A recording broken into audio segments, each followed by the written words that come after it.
She stood at the front desk of her own hotel, waiting calmly, holding a reservation that should have ended the conversation. It didn't. The lobby was full. Glass chandeliers, soft music, people watching without really watching. Then the manager stepped forward. He didn't recognize her. He didn't ask who she was. He raised his hand. The sound of the slap cut through the lobby like a gunshot. Conversation stopped. Phones froze mid-scroll. A woman gasped. The Albino CEO staggered back, pale skin flushed red where his hand had landed. Her silver-white hair caught the light, unmistakable, unforgettable. And still, no one moved to stop him. "Know your place," the manager snapped, loud enough for everyone to hear. Security hesitated. Staff looked away. The hotel chose silence. But the clock had already started. Because in 9 minutes, every badge, every uniform, every contract in that building would become meaningless. And the man who thought he had absolute power was about to learn the most expensive lesson of his career. You never know who you're touching until it's too late. The gold letters above the porte cochere spelled her name like a promise, Albina Rivers. They caught the morning sun and threw it back in an arrogant shimmer across the marble. She had walked past them 1,000 times in a decade, arrived here as a founder's protege, returned as a CEO with a plan to fix what years of easy profit had hollowed out. Today, the letters read like an accusation instead of an address. Heels on marble, a bell tinkled. The front desk clerk slid a key across the counter with an expression that read hospitality by rote and nothing more. A man in a sharp gray suit, Travis Cole, hovered at the end of the counter, hands folded as though he owned the habitat of every person who passed beneath the chandelier. Albina didn't want the spectacle. She wanted a breakfast meeting with the operations team, a quick walk of the floor, and to hear in person what the new managers were promising. But from the first exchange, there was a chill under the smiles. Eyes moved to her, then away. A guest's laugh stopped short. The air in the lobby carried the creak of polished leather, and a current of something more dangerous, quiet contempt given a form. "Good morning," Albina said. Her voice was steady. It always was. She had learned early in her career how much a composed voice could hold a room together. A clipped response, a misplaced protocol, a question about whether she had an appointment, spoken as if the question itself were the correct order of precedence. She stepped forward, and the scene that followed was not the kind of thing anyone prepared for. Words became quick and hard. A manager's mouth tightened into the kind of smile that already counted victories against a woman who kept asking for accountability. Travis moved closer. He leaned in as if to remind the staff who wore the real keys to this building. And then his hand rose. The sound was a single, awful punctuation, a slap that cut the lobby like a sharp edit. It landed across Albina's face with a dry, metallic crack. For a frozen second, everything else in the room existed only to attest to that sound.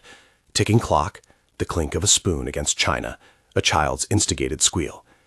People who had been mid-conversation lost their threads. Phones were out of pockets.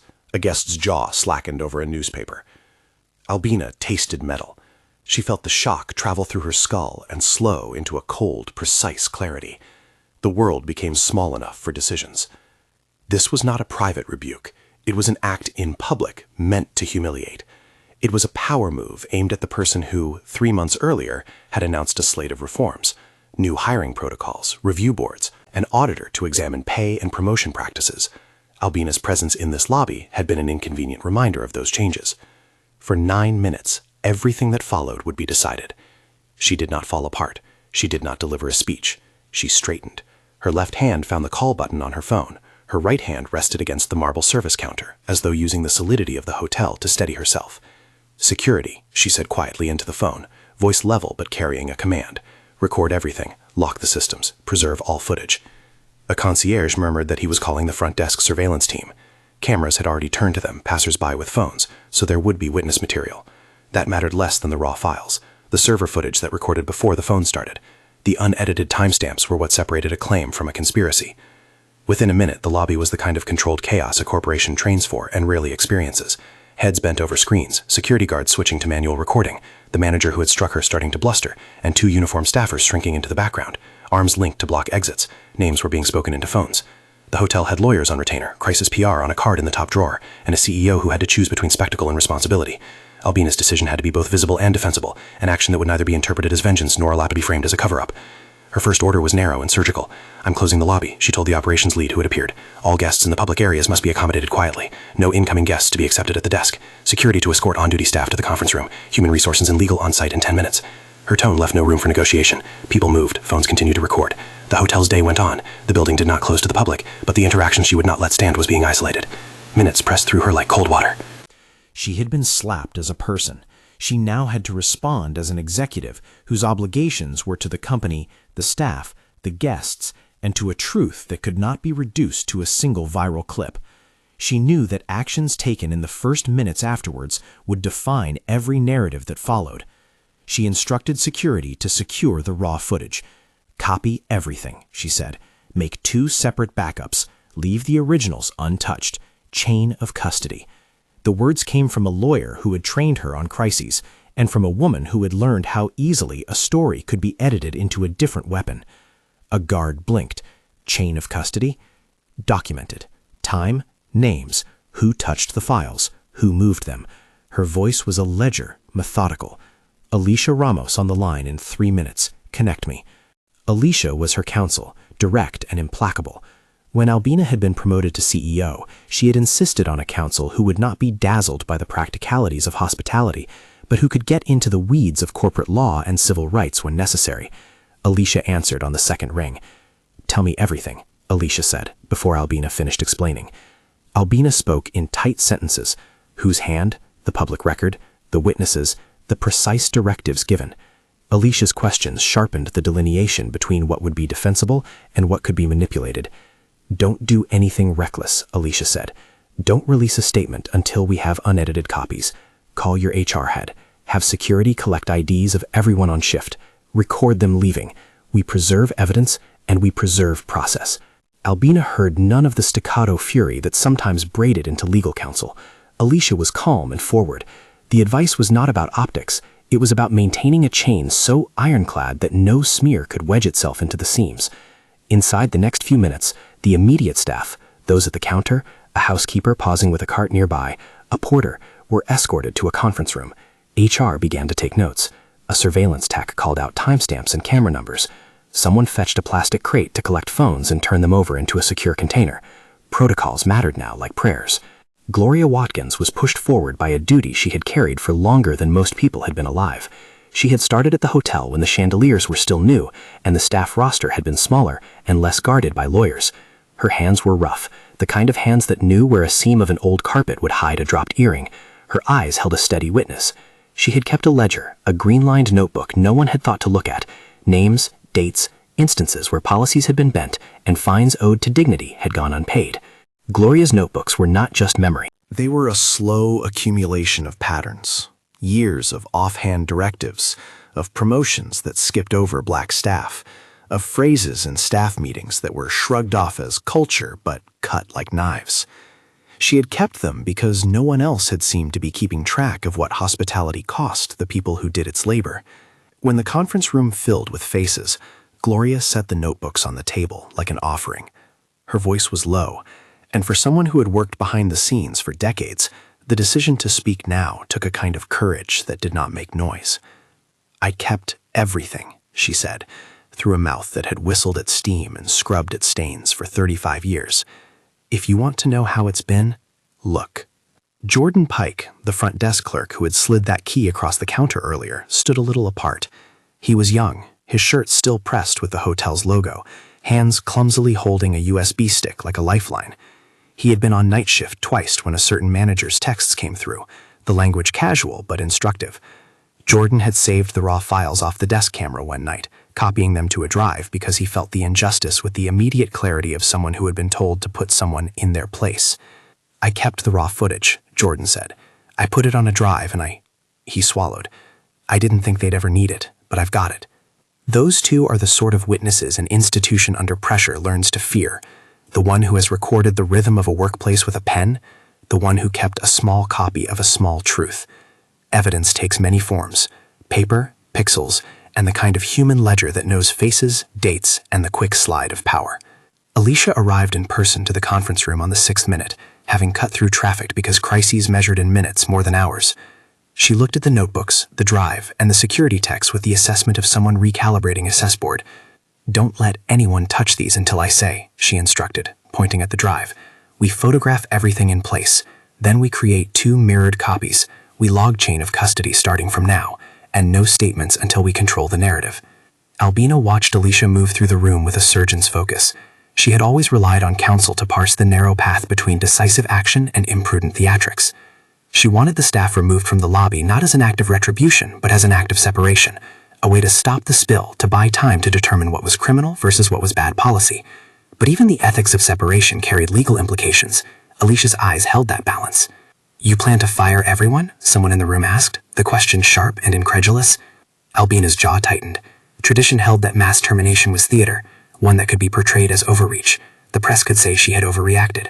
The board could call it impulsive, but she had seen the ledger of small violences that added up to crises, each small cut on dignity that, when aggregated, created a culture that allowed an assault to happen in a lobby and be shrugged under training manuals. "There are immediate terminations for cause for those on duty," Albina said. "This is an emergency action under our policies.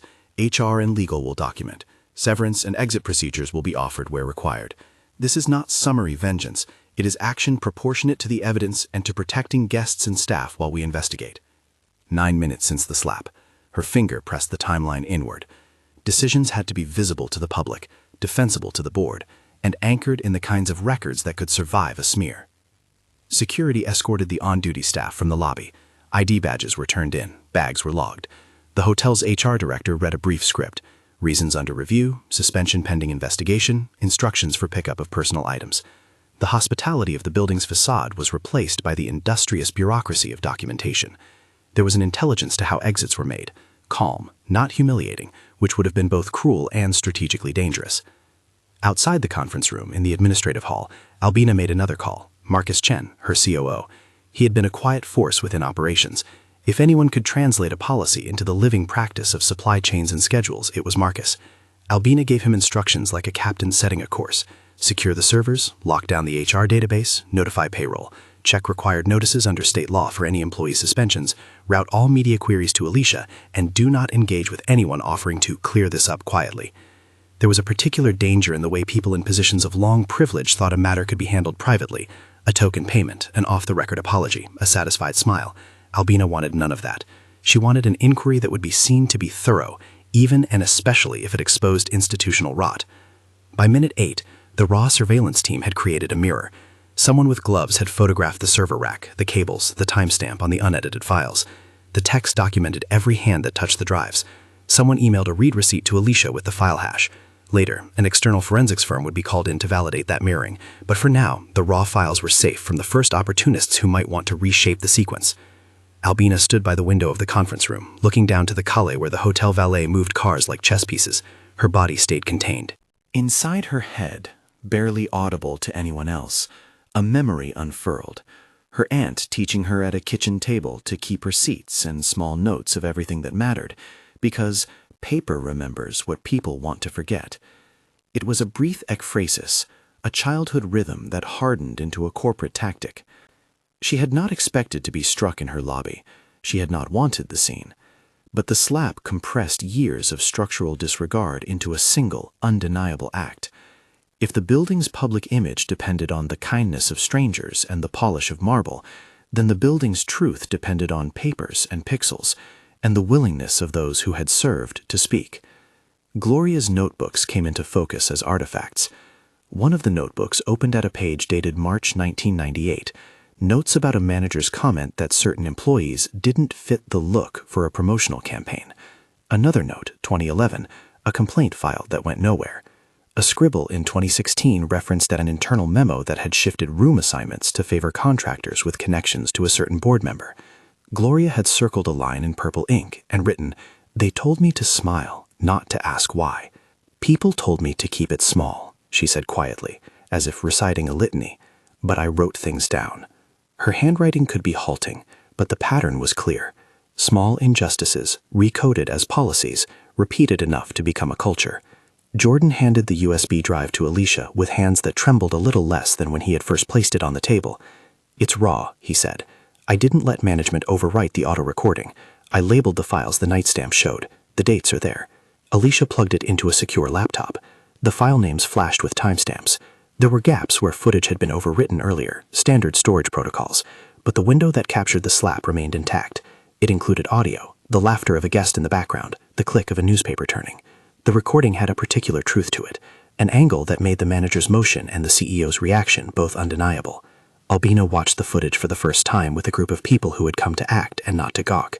The image was small and the sound brittle. Still, it conveyed what witnesses had already said. There was no ambiguity. The manager's hand moved in a sharp line. Albina's face tilted with the force. A handful of people in the frame dove into motion like someone breathing under cold water. Seeing it did not vindicate any comfort. It sharpened the stakes. The law would care about motive and context, but the raw video did something else. It guaranteed that a physical act had occurred. That was the kernel that would either be misrepresented or built upon. And yet, even as the team prepared to document everything, a new danger presented itself, one Albina anticipated but did not want to name aloud: manipulation. Edited clips could be framed, sped up, slowed down, looped, buried with commentary to change the meaning. If someone wanted to make her look unhinged, they could. If someone wanted to make the manager look like a victim of a provocation, they could craft that narrative with a few careful cuts. "We will control the content chain," Alicia said. "We create a verified release of the raw footage with a notarized statement from chain of custody. Release only the unedited clip through verified channels. We do not respond to leaks with emotion. We respond with evidence." Albina nodded, loving the steadiness of the plan. Evidence would be the weapon. Process would be the shield. But the public sphere ran on faster rails than any boardroom. Clips would be taken, threads would be spun. The opening 10 minutes of a crisis were often less decisive than a 10-minute clip that landed on a feed and rolled away. At the 9-minute mark, Albina made what would be remembered as a decisive public move. It was not theatrical. It was, rather, a clinical implementation of company policy applied with urgency. She called HR into the lobby, asked for the names of every on-duty staff member who had participated in the exchange, and instructed Marcus to suspend them pending investigation. The direction was not a wholesale denunciation of the staff as human beings. It was a containment procedure to prevent any tampering with evidence and to give space for investigation. "Effective immediately," she said. "The staff on duty are suspended pending investigation for conduct inconsistent with company policy and guest safety. We will provide documentation for the suspension, including grounds and next steps. We will comply with every applicable labor law. We will provide severance where legally required and assistance in arranging a meeting with HR to collect personal items. These procedures are to be carried out with respect." There was a careful language there, respectful, formal, defensive against both abuse and rumors of quick bloodshed. The staff were escorted from public space into private space. Security documented everything again. The building hummed like a ship whose crew was being remustered. It is easy to read that decision as dramatic. It was dramatic. It was also fast and calculated. In 9 minutes, she had converted personal violation into corporate procedure. Evidence secured, personnel removed from positions to prevent interference, counsel involved, backups created. Every step created a paper trail. Afterwards, in the quiet that followed the movement of people, Albina sat in an office that overlooked the city street and let herself breathe. The facade of the building gave no sign of what had happened under the chandelier. A guest in a tuxedo wandered out with a valet, blissfully unaware. Below, traffic moved. Above, her signage still flashed in the sun. But inside her phone, a different world was already generating. A staffer who had been photographed in the lobby had sent a terse message to a friend. "You won't believe what happened." A bystander had posted a clip that, at first, showed only a frozen frame and a caption. Social feeds began to wake. "Alicia," Albina said when the lawyer re-entered, "I want a plan for the next 3 days. If this goes viral, what is our posture?" Alicia sketched the plan with a fine pen. Step 1, secure and authenticate raw footage. Step 2, prepare a verified public release controlled by the company and timestamped, accompanied by a chain of custody affidavit. Step 3, hold an internal town hall for staff and a separate verified public town hall where witnesses will give testimony. Step 4, prepare targeted communication to key shareholders and the board to explain the steps, the facts, and the protections. "You need witnesses willing to testify," Alicia said, "not just the video.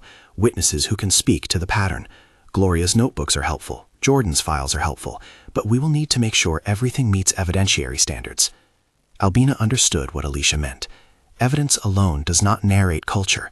Culture needed proponents willing to stand in front of cameras and say, with their names attached, what they had seen. That would require trust, indemnity, and a promise that their jobs would not be forfeit for speaking truth. She looked at Gloria and Jordan. Some people would be harmed for stepping forward. They would need legal protection in the moral heart of a company they could trust. "We'll protect them," Albina said. "We'll make sure their statements are safeguarded. Not with platitudes, but with contracts and promises that would be codified quickly." Gloria and Jordan looked at one another. They had not expected to be thrust into the center of a corporate narrative, but they had been keeping records in parallel with their shifts, a notebook and a small drive, the two artifacts that now sat between council and executive. People forget, Gloria said, but the ledger's there. We can show more than a moment. You don't fix one slap and keep the rest. Alicia drafted a short affidavit, an immediate standard document stating that the raw footage had been secured at a particular time and place and that the copies had been mirrored. It was a thin legal instrument and a heavy symbolic one. With it in hand, Albina felt a sliver of control return. The company could now assert that what they released was authentic. Outside the room, staff continued to operate under revised orders. The hotel could not be shuttered without severe ripple effects to bookings and legal exposure. Guests had to be treated, unions and regulators had to be informed properly. The decision to move carefully would be interpreted by some as weakness, by others as prudence.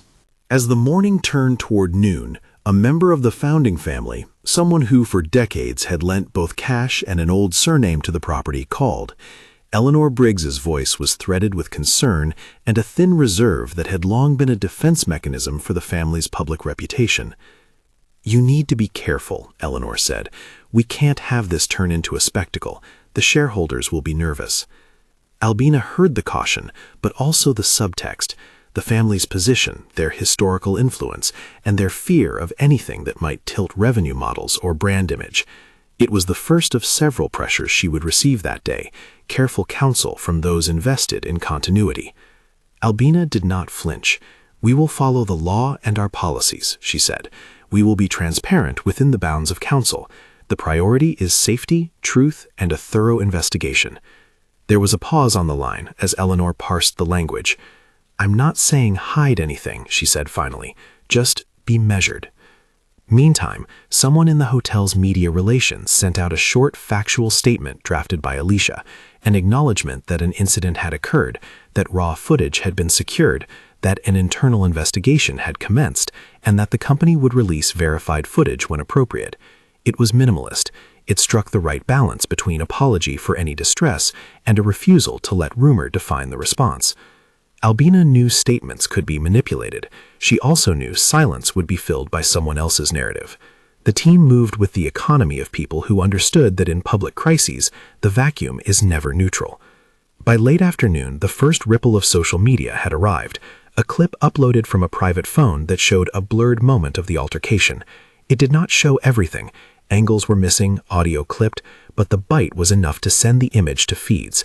People reacted in predictable ways: outrage, support, aggression, and old memes recycled as flippant commentary. Albina watched the stream and felt the old familiar tug. The public sphere could be cruelly imaginative. "Expect manipulation," Alicia said, almost as if reading the room. "Any quick clip will be used to make a narrative. Keep circulating the verified material and the chain of custody. We'll do a public town hall to present the rest of the material and have witnesses speak." Albina's mind ticked through the pieces she would need to present if this turned into a legal and public fight. Gloria's notebooks transcribed, dated pages cross-checked against HR complaints, Jordan's raw files with timestamps and metadata preserved and verified by an independent forensics firm, server logs that showed who accessed what and when, texts and memos that indicated possible pattern or direction from supervisors, and critically, testimony from staff who had been systematically passed over or required to perform humiliating tasks. She felt the day become a dossier, items that would be assembled into a narrative the public could understand. The hotel's image, its name in bright letters, would be on the line, yes, but what she cared about more was the dignity of the people who had been rendered invisible by cheap labor and polished lobbies. As night approached, the first legal lines were drawn, temporary suspensions documented, security footage duplicated, affidavits drafted. The hotel's PR posted the scheduled public statement, but Albina remained mindful of the thinness between a controlled release and a leak that could be doctored. She thought about the night's next steps, contacting key shareholders, preparing the town hall script that would not only show raw footage, but also contextualize it, to not allow a clip to be the final word. She thought of the founding family's nervousness, the hedge funds that had begun whispering about asset value, and the boardroom where votes could materialize into immediate threats to her authority. There was also a smaller human calculus: Gloria's safety, Jordan's livelihood, the staff who had been escorted out of a workday into a suspension. Albina wanted protections in place, counsel for whistleblowers, severance where law required, and clear communication so the narrative could not paint those who spoke as traitors. In the late evening, while the staff in the hotel turned over their shifts and the cleaning crews moved in to take care of rooms, a single edited clip landed, not yet viral, but seeded to a handful of influential channels. It was a professional-grade cut, the angle chosen to suggest a confrontation rather than an assault, a snippet where the CEO's movements could be portrayed as abrupt. A voiceover suggested that Albina had provoked the manager. It used selective audio and silent frames, an illusion of context. Albina saw it as soon as someone flagged it. It was not yet mainstream, but the edit made a malignant point. Raw evidence can be reframed. The edited clip existed to shift the moral geometry of the incident. Alicia closed the laptop after a minute. "We expected this," she said. "The question is whether they'll push it to shape the board. We'll need to accelerate our timeline for public verification." Albina felt the ground shift under her in a new way. The fight would not remain at the level of policy and personnel. It would move into markets, into shareholder corridors, and into those spaces where the calculus of reputation could be converted into votes and capital. The company's historic investors, some of them paternal and protective, others cold and instrumental, watched for cues. That night she drafted a short, direct internal message to the staff who had been suspended, a promise of fair process, arrangements for counsel, and a request that they preserve nothing more than what legal counsel would advise. She included support for anyone who feared retaliation and a phone number to call if anyone felt threatened. She also asked Gloria to meet with her the next morning in private. The notebooks would not speak for themselves. They needed a voice to narrate the patterns they contained, to tie a single violent act to a culture of small violences. And so the first chapter of the story closed on a preparation rather than a resolution. The lobby had returned to the low hum of service. The chandelier still cast the same light, but the letters on the building, Albina Rivers, no longer simply named a hotel. They had become the setting of a contested narrative, whose stakes were not only corporate, but moral. The night had only begun to show how a single moment could unspool into many arenas. For Albina, the choice she had made in 9 minutes had set in motion the machinery of truth: locks on servers, forensics on drives, sworn statements, and a public posture that would need to be tougher than a press release. What she had not yet seen was how quickly other players would mobilize to protect their own interests, or how deftly they would attempt to reframe the story. Her team gathered around the table. The raw footage glinted on a secured screen. Gloria's notebooks lay open, pages ready for transcription. Jordan's drives hummed quietly in their envelope. Alicia's eyes were calm but alert. "We move tomorrow," Albina said. "We show the unedited footage. We bring witnesses. We go public on our terms." Her voice held a resolve that was not triumphal. It was administrative, like a line item put in a ledger. She did not relish the confrontation. She knew its necessity. "Prepare the town hall," she added, "and prepare the shareholders' notice. If they come at us with a narrative that relies on manipulation, we will counter with proof." Outside, the streetlights lit the facade. The gold letters reflected another kind of light now, a light of scrutiny. The hotel closed for the night, but the story had not ended. It had merely moved to rooms where policy, law, and public opinion could tangle. Soon the public feed would pick up a different picture. Soon someone's edited clip might try to rewrite the act in the lobby. But for now, Albina had converted a private humiliation into a public dossier. She had taken a wound and made it a record. She did not yet know how far the board would go, or how fiercely the founding family would fight, or whether shareholders would rally around her or around those who favored the old status quo. She did not yet know whether the edited clip would be a turning point.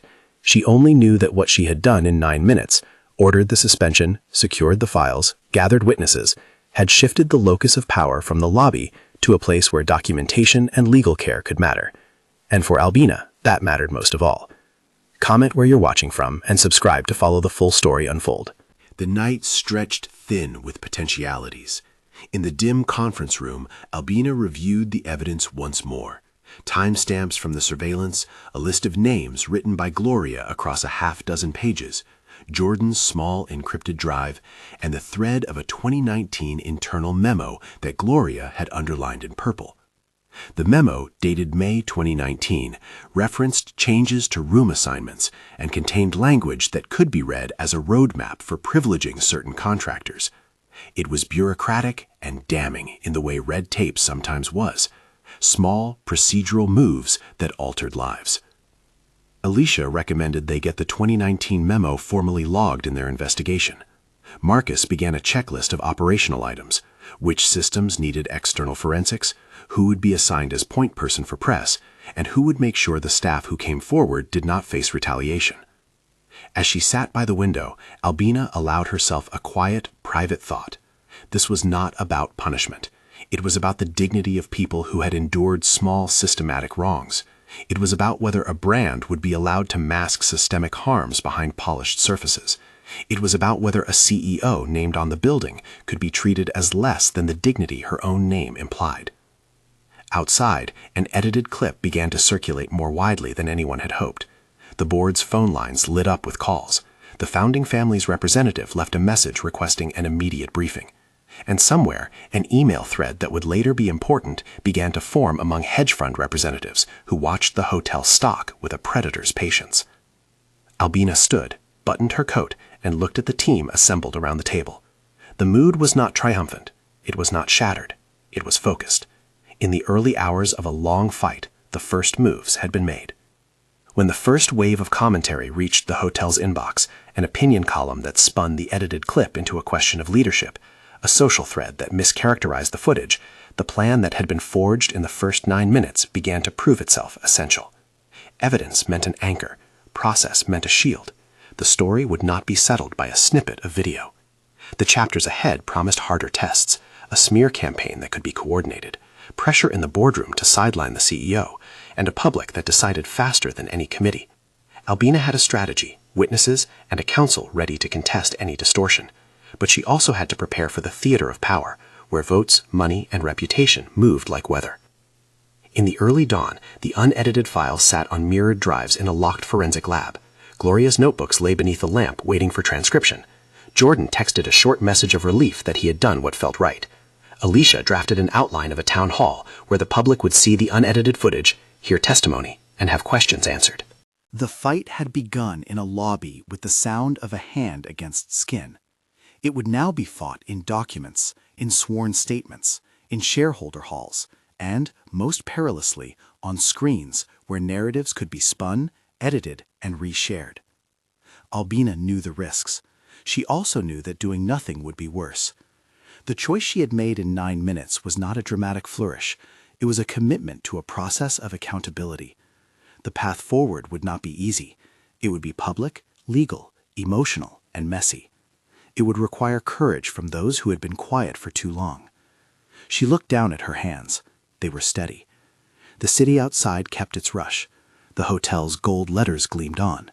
What had happened beneath them had already started to change the building's meaning. The curtain had been lifted. The next scene would begin with a published town hall, an affidavit, and a public struggle over who controlled the narrative. The consequences, legal, corporate, and personal, would not be contained to the lobby. They would spill into boardrooms and feeds, and may restructure power in ways no one yet could count. For now, Albina gathered the notebooks and the drives and prepared to face the public with evidence at her side. She had turned a private assault into a question the public would have to reckon with. How much were people in this company worth, and what would it take to make dignity enforceable rather than optional? The morning would bring more calls, more urgencies, and a wave of public scrutiny. The team readied itself for the town hall, verifying wooden facts, confirming witness availability, and preparing not just to show what had happened, but to show the pattern that had let it happen.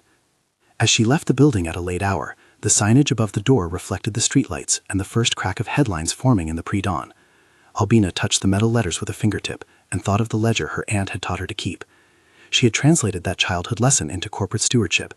Tonight, those notes mattered more than ever. The hotel closed for the day as business as unusual. Inside, evidence slept, waiting to be unveiled. Outside, the city kept its indifferent pulse. Albina had made a choice that was not theatrical, but necessary.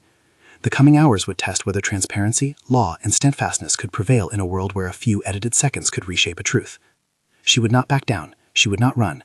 She would meet what was coming with witnesses at her side, notebooks on the table, raw footage on secure drives, and counsel ready to argue that dignity, once challenged, must be defended with law as much as with witness. The town hall opened 3 days later in a ballroom that had once hosted weddings and product launches.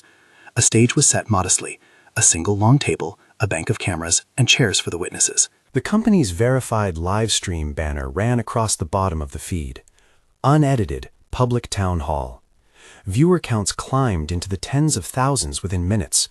The chat filled with real-time reactions, some sharp, some supportive, some conspiratorial, but the room itself was quiet with the gravity of people who had chosen to come forward. Albina sat at the end of the table, a small stack of documents in front of her, chain of custody affidavits, printouts of server logs, and the photocopies of Gloria's most damning notebook pages. She had asked Alicia to begin by explaining the integrity of what they would show. Alicia, short and precise, spoke to the cameras in a calm, controlled manner. "We will show footage that has been verified and preserved," Alicia told the online audience. "We will authenticate the files. We will present witness testimony and exhibit documents. What you will see today is unedited material accompanied by sworn statements and third-party verification." A slide flashed on screen. File hash, redacted for on-screen demonstration, timestamped 10/12/34, 10/12/39, camera 3, lobby north. The forensic firm's logo appeared. An external team contracted that morning to certify the mirroring of the server files. Marcus spoke next, outlining the operational steps taken: mirrored backups, photographed server racks, recorded chain of custody entries, and a verified file hash sent to a secure archive. He explained plainly what metadata meant in the current age, that a file carries with it a digital fingerprint that cannot be altered without leaving a trace. Then they played the unedited footage in full. The live stream showed the clip from the fixed lobby camera with the angle that removed speculation: the manager's approach, his posture, the strike, and Albina's reaction. The sound matched the room, the metallic ring of the slap, the murmur in the lobby, the rustle of uniforms. No cuts, no voiceover. The chat exploded. Viewers shared the stream into other channels, anchors clipped the verified feed and labeled it as authorized. After the clip, Gloria stood to speak. She read from a notebook page dated March 1998 and from the list of incidents that followed. Her voice was low, exacting. She spoke of patterns rather than single moments: promotions denied, shifts reassigned without notice, comments that made people smaller, little policies that accumulated into a structure that condoned humiliation. She read a passage where a manager had remarked that certain front-of-house faces didn't fit a campaign, and another where a complaint filed in 2011 had gone unanswered. Her testimony connected the slap to a long history.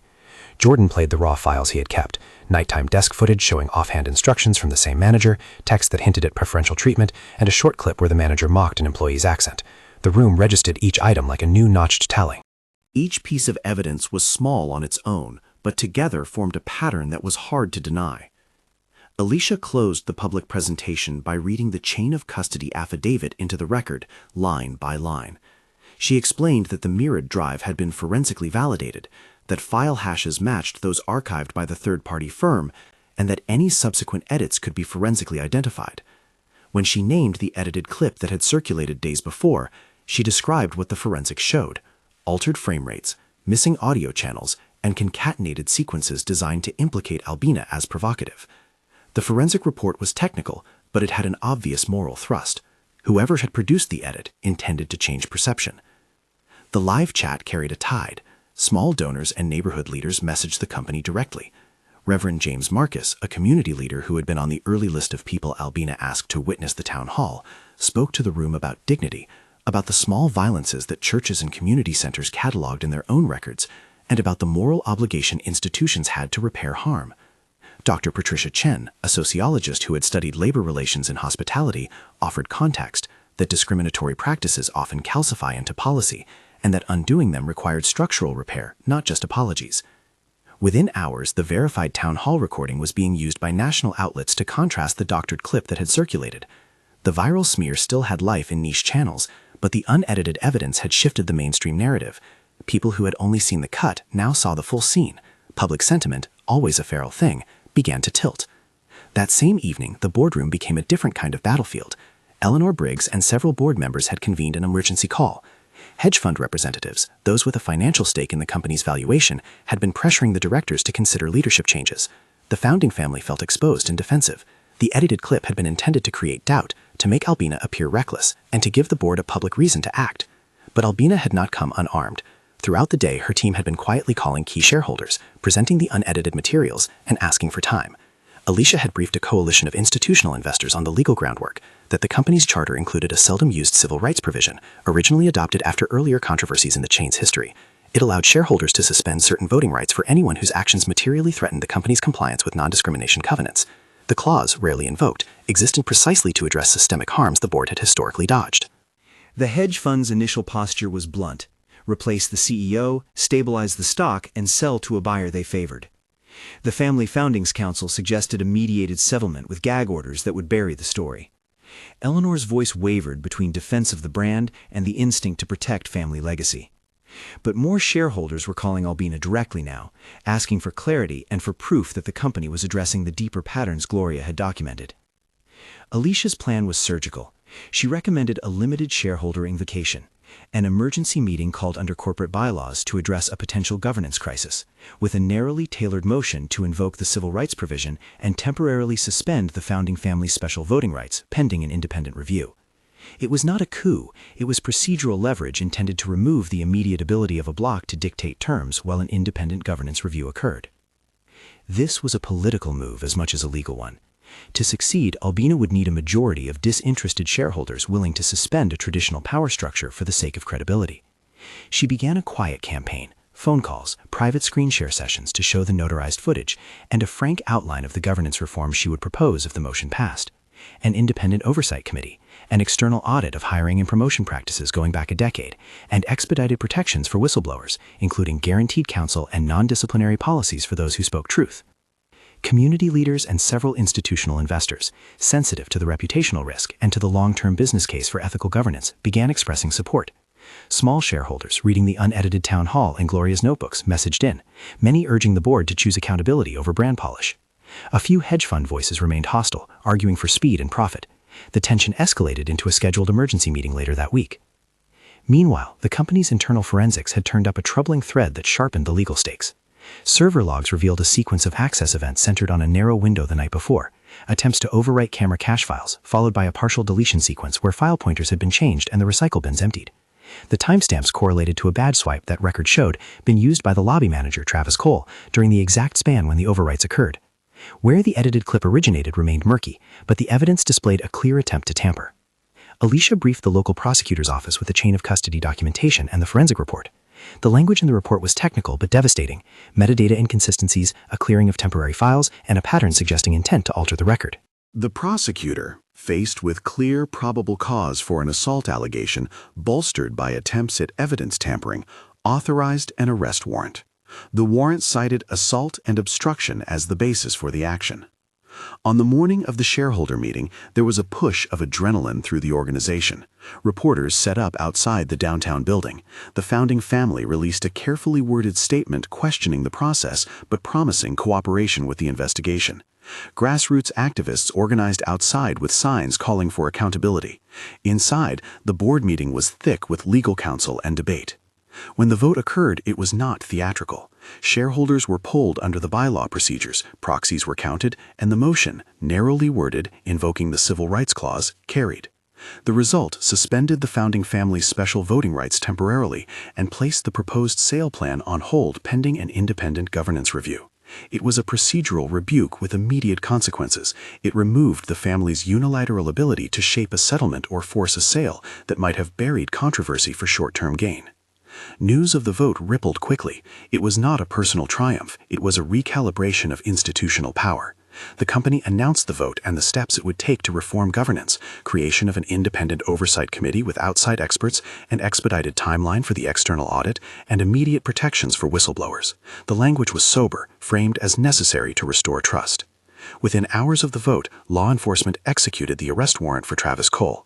The police report reflected the physical evidence, the unedited footage, witness statements, and the forensic findings of attempted tampering. Travis was taken into custody without a public struggle. He was booked, photographed, and released on bail pending arraignment, legal steps the transcript allowed to be reported. The company did not relish the spectacle of an employee's arrest, but the action underscored the gravity of evidence tampering as a criminal act. After the arrest, the smear campaign lost a significant part of its traction. The edited clips still circulated in some pockets, but the unedited footage, the forensic report, and the public testimonies blocked attempts to recast the narrative. The board's suspension of the founding family's voting rights signaled to the markets and to the public that the company would not bury systemic problems in the interest of expediency. What followed was a grueling but methodical process. The external auditors combed through HR files from the last decade. They cross-referenced Gloria's notebook entries with old complaint forms, payroll changes, and promotion logs. The auditor's initial memo, later summarized for the public, found patterns consistent with Gloria's testimony: irregular assignments, poor documentation of complaints, and language in internal memos that de-emphasized remediation. The memo did not assign criminal blame across the board. It described structural failures that required governance and operational repair. Albina did not use this as an occasion for revenge. Under Alicia's counsel and the Oversight Committee's direction, the company negotiated settlements where appropriate, offered severance where legally required, and instituted immediate reforms. They set up an independent ombuds office staffed by an external nonprofit that would take complaints and report directly to the Oversight Committee.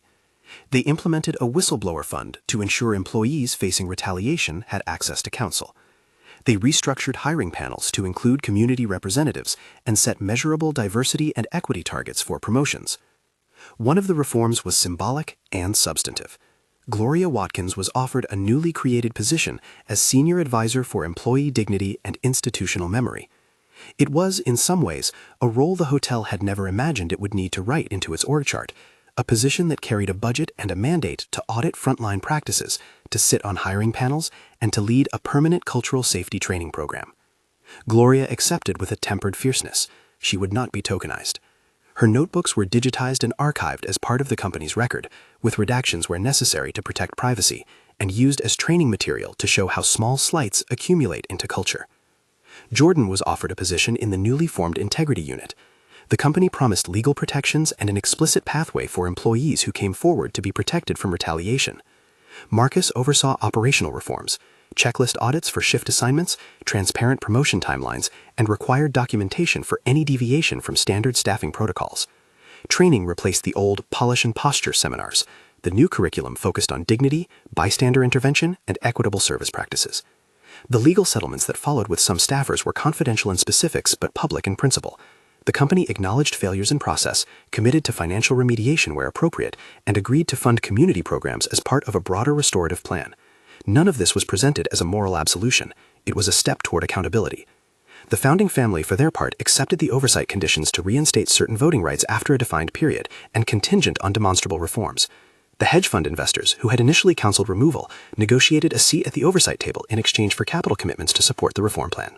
It was a complicated alignment of business interests and moral scrutiny, partly messy and partly pragmatic, because corporate governance rarely gives way to clerical clarity. Months passed. The publicity cycle moved from daily headlines to in-depth features about institutional change. The hotel remained closed for a brief period while the company implemented physical and policy changes: a redesigned complaint intake system behind the concierge desk, clearer signage explaining workplace rights, new staff protocols for reporting incidents, and updated training modules that included the archival materials of Gloria's notebooks. The reopening ceremony was modest. Albina and Gloria cut a ribbon together. No grand speeches, only a promise to the assembled staff and community leaders that this space was now intended to live up to its name, not just its polished image. The room held a different energy than the one that had witnessed the slap 3 months earlier. Quieter, more attentive, full of people who knew they had been listened to. At the reception line, guests described a different kind of service. Front desk clerks who now paused to introduce themselves without hierarchical impatience, a manager roster that reflected broader demographics, and clearer pathways for raising concerns without fear of dismissal. Guests noticed the change in tone. Staff noticed the change in policy. Gloria moved through the floor, her posture both proud and practical, answering questions from new hires and checking the complaint inbox like a gardener checking soil. Albina watched small scenes more than she made speeches. A housekeeper handed a guest a folded note explaining the hotel's commitment to dignity and safety. A front desk clerk smiled and offered to call a taxi. In one ordinary exchange, a manager apologized over a scheduling error and offered a corrected plan publicly in the staff log, an act that would have been rare before and was now documented for accountability. The most striking image came near the end of the reopening day. Albina and Gloria stood together by the window overlooking the valet lane. The gold letters above the entrance read the same way they had that morning, Albina Rivers. But for Albina, the letters no longer stood only for a name on a building. They now represented a promise she had been forced to defend publicly. "You kept the ledger," Albina said quietly, more to herself than to Gloria. Gloria folded her hands. "People forget fast," she said. "Paper remembers, and people remember when someone finally reads it." Albina nodded. "We will keep reading." Albina's leadership didn't end with a ribbon. She remained accountable to the Oversight Committee and the board that had been recalibrated. The governance reforms required regular reporting, and the external auditors returned annually to confirm progress. The Employee Dignity Office published annual summaries of patterns and improvements. The legal proceedings against Travis proceeded in the courts with the documentation prepared by Alicia and the prosecutor's team.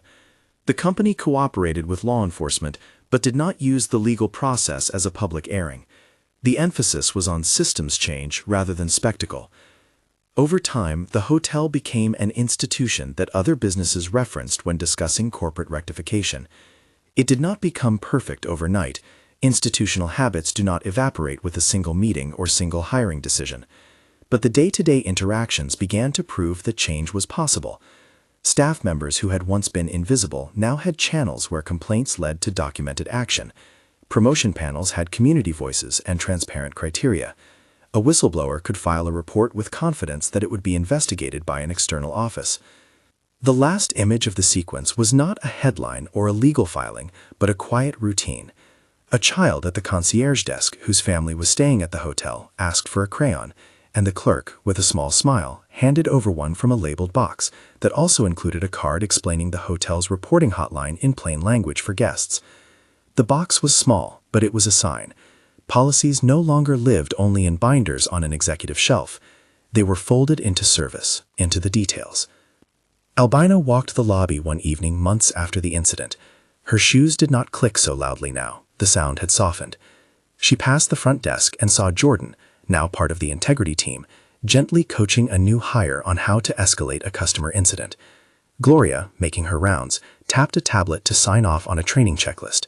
Marcus leaned across an operations board checking KPIs that now included measures of staff retention, complaint resolution time, and diversity metrics.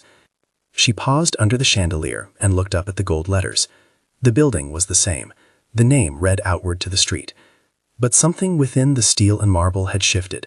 The ledger of dignity Albina's aunt had taught her to keep had moved from the kitchen table into corporate policy. It would not guarantee perfection. It would, however, create a record and accountability, and a method by which wrongs could be unearthed and addressed. When the cameras caught her later that week, on a profile piece that had been requested not for sensation but for documentation, she spoke about accountability in plain terms. "Names on buildings don't mean much if the people inside can't hold their heads with dignity," she said. "The work is ongoing. We built structures to listen, and now we have to use them." Gloria, interviewed in the same piece, ended with a different kind of assessment.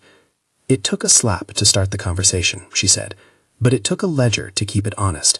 I'll keep writing until nobody has to." The hotel continued its work, policy reviews, audits, and the slow recalibration of institutional habits. The founding family worked within the oversight rules. The hedge fund's appetite for dramatic exits cooled when it was shown that sustainable operations and community trust could be a better long-term asset.